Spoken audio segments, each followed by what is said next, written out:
All right, guys, so we're about to go in Sneak City for the first time to see if I can cash out for some of these pairs that I got in the trunk. We come from poverty, man, we ain't have a thing. We come from poverty, man, we ain't have a thing. I don't know, man. I'm looking to get cash, right? So I don't necessarily want like store credit or anything like that. I don't know necessarily what they have and if I could use store credit to get something that'll sell faster and all of the details like that, but I need cash right now. So ideally I'm looking to see if they're gonna offer me more than what I paid on some of my items cash, and then we're gonna take the deal. If not, man, we're gonna get back to the grind. See y'all in a minute.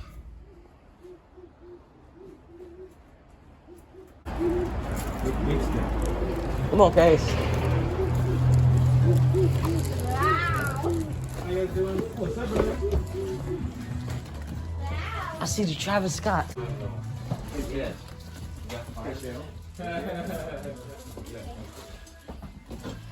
Ooh. Look at all these shoes. Look at them over breaks there.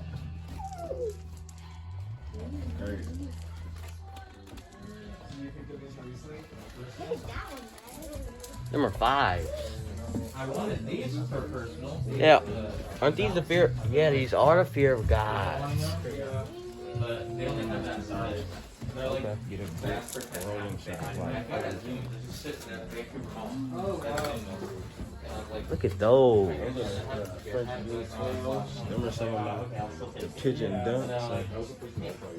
Some big ones? That guy knew it. Hey!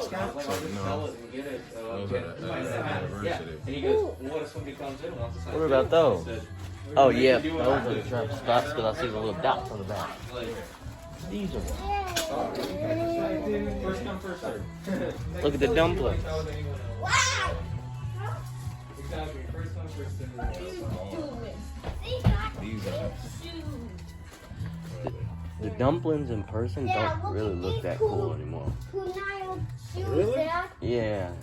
Look at these cool Nile shoes. Look at these cool shoes. Remember, Thank you, baby. look at them dumplings. Them are kind Now of cool. these are the real Thunder. Them are crazy. Now you telling me that the red ones are as hard as these? No, not even nowhere close. Nowhere close. bro. The red ones. Does that say the 45 on that? Yep. The red ones are. What do they got up there? A little bit of dirty shoes. So look behind you. They got the dunks, the fours. Look that the pine green threes. Yes, sir.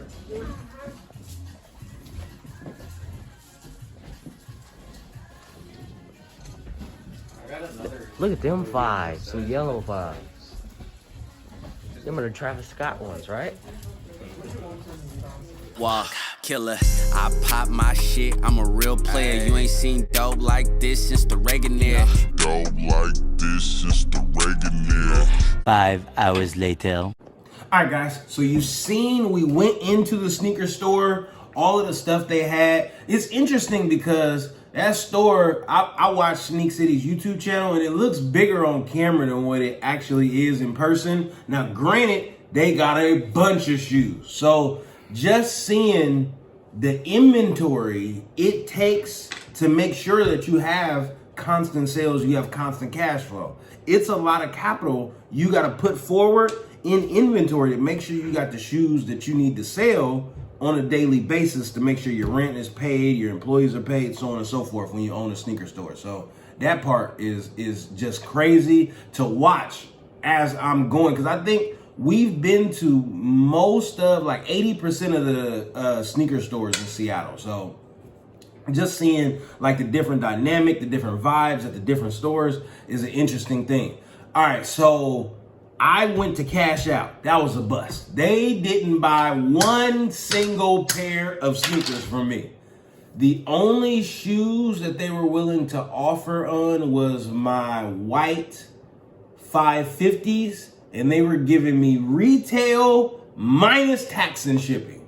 retail minus tax and shipping, but I ain't take that. I couldn't take that. That would have been a $20-something loss for me, and I couldn't eat no $20-something loss on the New Balances that are selling for almost $200. So when I went in yesterday, the last sale on StockX was like $138. So I was like, okay, I know that they're gonna offer the low on this, but I did think that they were gonna take some of the retros that I have without the box in the girl size, just because, you know, I was willing to give some pretty good deals, but it didn't work out that way. The one benefit though for going in the store is getting the shoes legit checked, because I got the shoes from a thrift store, right? So I could only legit check them so much with my knowledge base. I don't got the black light, and the people I'm taking the sneakers to look at sneakers all day, every day, every day. So took them, they put the little black light on them joints. You know what I'm talking about? Everything came back purple. Hey, the black purple light, everything came back official. So that was a benefit. And then the process, so this is what I'm taking from this, guys. The process is teaching me patience, right? The process is teaching me patience. I'm not as patient when it comes to these investments as I should be. So there's a lot of money that I've left on the table by selling shoes too quickly. Now, granted, so look, so it works both ways, because I'll tell you one way. When I got the Bordeaux's, posted the Bordeaux's, sold the Bordeaux's for $230. Bordeaux's tanked directly after that. Them joints went, they were selling for like $200. People was offering men's size Bordeaux's for retail plus tax. And the market on the Bordeaux's still haven't rebalanced to where I think it should be. The Bordeaux's are hard. That's a $250 Jordan 1. So I got the men's size, sold the men's size in 30 minutes. I posted it 30 minutes later, they was out. The girl size came in, I want to say like 3 days later, posted the girl size Bordeaux's, held them joints for almost a month. So that's on that side of the spectrum. The other side of the spectrum is there's a lot of shoes that I got in that sold out, but the price didn't skyrocket quick enough, so I returned them joints. You know what I'm talking about? You got about 2-3 weeks with me, and even that's a long time. From that, holding up my capital in there, and I'm seeing other more profitable shoes come out that I can't purchase because my money's tied up over here. I'm like, no. You guys are going back to sender. Return to sender, please.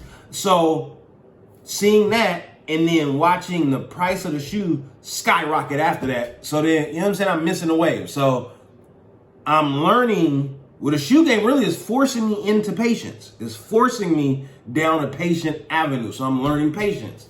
The shoes that I have now, I can't return them past the return period. And then I got the New Balance 550s, and they won't let you return those. So it's forcing me down a patient avenue to see the investment truly materialize into what I think it could be. So there's a couple benefits there, but cashing out at Sneak City was a bust. I don't really think there's any other shoe stores, with the exception of one, that I can, because my main goal was to sell my infrared 6s, because in my mind, they have the most value to an establishment that has the customers looking for infrared 6s, right? So it's just more difficult for me to sell, and they're sitting for longer because I don't have as much visibility. I don't have thousands and thousands of customers. So those, and then my all puff Alexander Wang Adidas, those are nasty. I feel like given the right opportunity, right visibility, right customer, them is gonna go for 200. So yeah, that's what I'm trying to do. Now I'm trying to figure out who's gonna buy these sneakers and all of this stuff, because this Friday, Thursday or Friday, the Union Dunks come out. And then this weekend, the Racer Blue 5s, and then so on and so on and so on and so on and so on. All that through February. So we got to get some cash in February so I can get some kicks in February. All right, guys. That was all we got. We out. Just a product of poverty, full of narcotics to profit off quickly. My family tree got a history of users that struggle with demons.